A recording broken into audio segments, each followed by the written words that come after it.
Joseph Vijay எனும் நான் தமிழ்நாட்டின் முதலமைச்சராக தளபதி விஜய் அவர்கள் பதவியேற்றார்.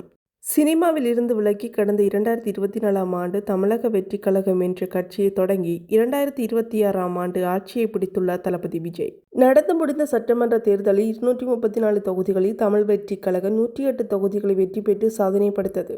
ஆனாலும் ஆட்சி அமைக்க 118 இடங்கள் வேண்டும் என்பதால் கூட்டணிக்காக பேச்சுவார்த்தை நடைபெற்று வந்த நிலையில் காங்கிரஸ், பசிக ஆகிய கட்சிகள் தமிழக வெற்றிக் கழக ஆட்சி அமைக்க ஆதரவு தெரிவித்தனர்.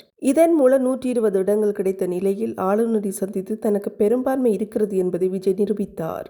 இந்த நிலையில் இன்று காலை 10 மணிக்கு நேரு உள்விளையாட்டு அரங்கத்தில் பதவியேற்பு விழா நடைபெற்றது. இந்த விழாவில் ஜோசப் விஜய் எனும் நான் என கூறி தமிழ்நாட்டின் முதலமைச்சராக தளபதி விஜய் அவர்கள் பதவியேற்றுக் கொண்டார்.